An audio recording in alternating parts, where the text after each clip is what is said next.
Hello there, TJ Bellotti again. Thanks for stopping back. I'm going to veer off my normal path just a little bit today. I know I typically talk about business and how to start businesses and run small businesses, but today I want to talk a little bit about the political environment. And this is not a political video, but it's how the politics relates to our abilities to be successful or not. We all see in our news feeds and social media today, and on the actual news, how politicians do everything they can at this time of the cycle to tell us how they're going to make our lives better and how they're going to make it better for us to, or easy for us to be successful. I've been watching politics since I was high school, which was 30 some years ago. It never works out that way. They're not going to make it any easier for us. Who we elect and we put into some office 30, 50, 300, 3,000 miles away from where we live has nearly zero impact on yours and my ability to be successful. Yes, in a macro sense, it does have influence on our day-to-day lives. But when it comes down to how successful you and I are in our small businesses, they have very little impact. And we should stop thinking that somebody else is going to have impact on how successful we can be. Let's use a specific topic that is being talked about a lot right now, and that's minimum wage. I don't care if minimum wage is $7.25 an hour or $15 an hour. It is still the lowest income level bracket in the country, whether it's $7 an hour or $15. It doesn't matter. The thing is you and I, as small business owners and small business startups, we need to focus on multiples of minimum wage. Do we want $7 an hour? Nope. We want $45 an hour. Do we want $15 an hour? Nope. We want $60 an hour. And how do we do that? We don't do it by settling for a minimum wage that some bureaucrat has decided is the correct number. Again, it doesn't matter. $7 an hour, $15 an hour. We are still the lowest income level if that is what we earn. So how do we get to the point where we can earn a multiple or an exponentially larger amount than minimum wage? Well, first of all, stop thinking that you're only worth minimum wage, because you're not. How do we get there? The first thing you need to do is you need to be coachable. I don't care what job you have right now, whether you are an entry-level employee or a $100,000 a year employee. If you want to open your own business, if you want to start your own firm, you better be coachable in the industry in which you work. Because if you are not willing to learn what it takes to be successful, how are you going to know what to apply once you start your own business? For example, we have, as you know, my brother and I have quite a few employees. The ones that come in and that are coachable, we can teach them what we want them to do and how we want them to do it. They're the ones that become managers in a year or two. If they wanted to, after a few years of that, they would have the skill set to start their own business. So if you're coachable at every level in which you are employed, you will earn more education to get you to the point where you can start your own business. And education is another really good point. None of this is predicated on your education. One of the most successful business people I know didn't make it past 8th grade. He started a car business quite a few years ago, and his dealership to this day is one of the highest ranked in the brand in the country. And he didn't make it past 8th grade. It doesn't matter if you spend $50, $70, $90, $100,000 on education. You can still be hugely successful. Income level and education level does not dictate your success level. And the way I know that is, we can go to any cross section of this country and you will find people that have become excessively successful in business by simply applying a few characteristic traits or characteristics that help them become successful. First, they are coachable. Second, they have a hard work ethic. I don't care what job you have right now. If you're going to work for somebody else earning an hourly wage, you are going to work hard for that money. If you work for a landscape company, you are going to work hard in the heat of the summer, pushing a lawnmower, using a weed whacker or leaf blower. You are going to sweat, you're going to get dirty, you're going to tear your jeans, you're going to go home tired and sore. If you apply that same hard work ethic that you're applying for somebody else, you can be successful running your own lawn care company.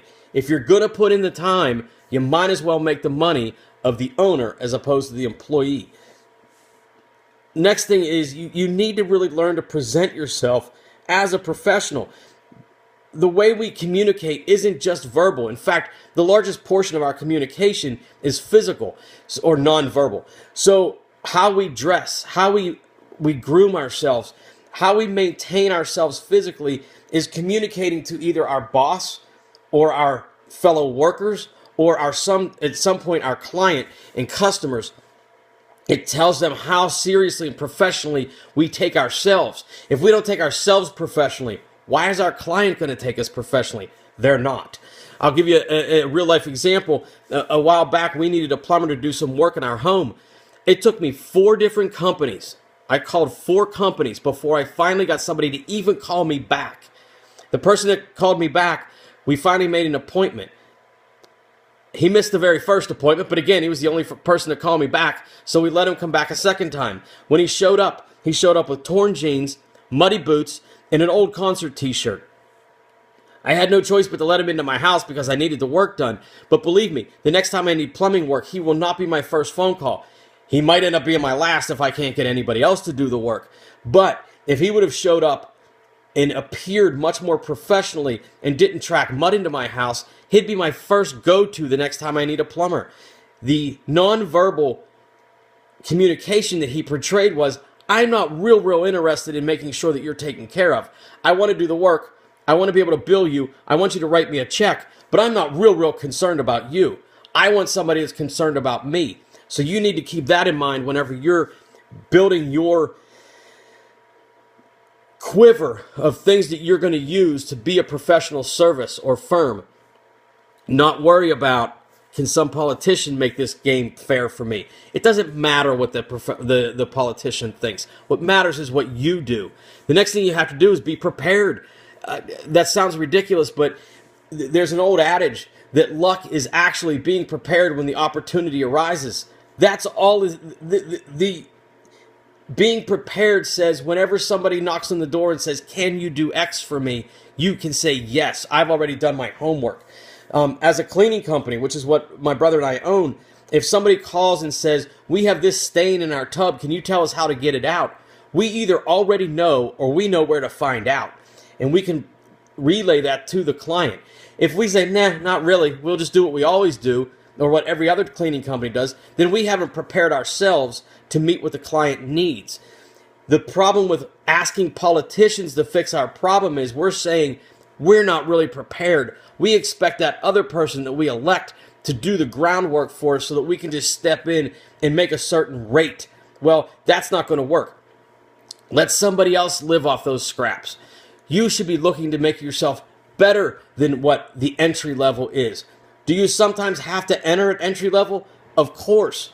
But if you go in and you're coachable and you have a hard work ethic and your body language says, I want to be the next one in charge, and you're prepared when a problem comes up, then you already have all of the attributes you need. You just need to put in the time.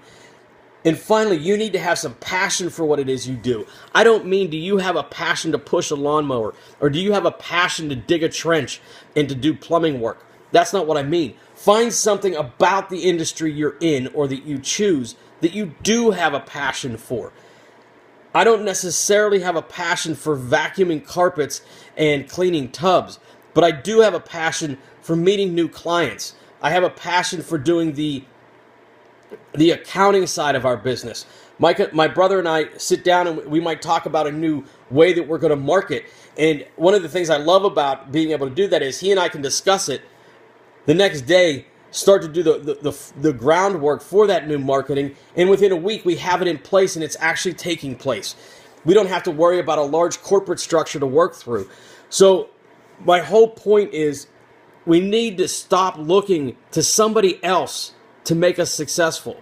It's not that difficult. Let's do a little quick math.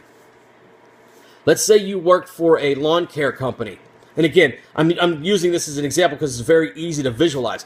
Let's say you work for a lawn care company and you make $9 an hour to push a lawnmower every day. So in the summers, for 8 hours a day, you're pushing a lawnmower for $9 an hour. That's $72 a day in an 8-hour day that you earned.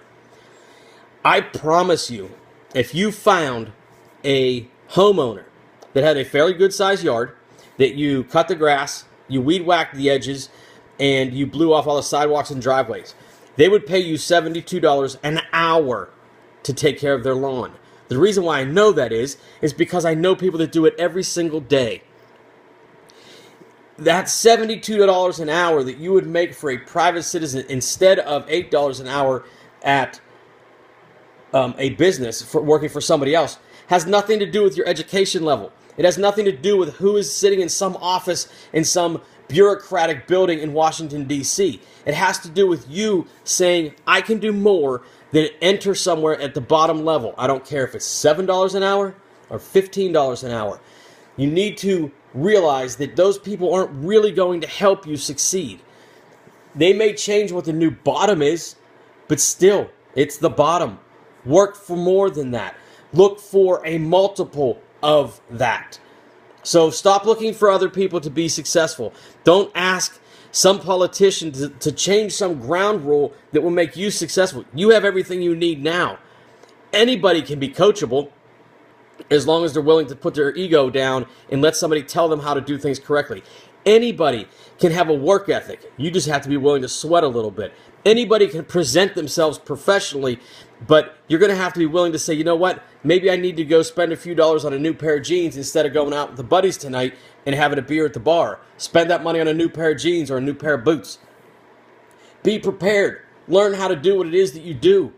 And finally, have a passion for some aspect of what you do.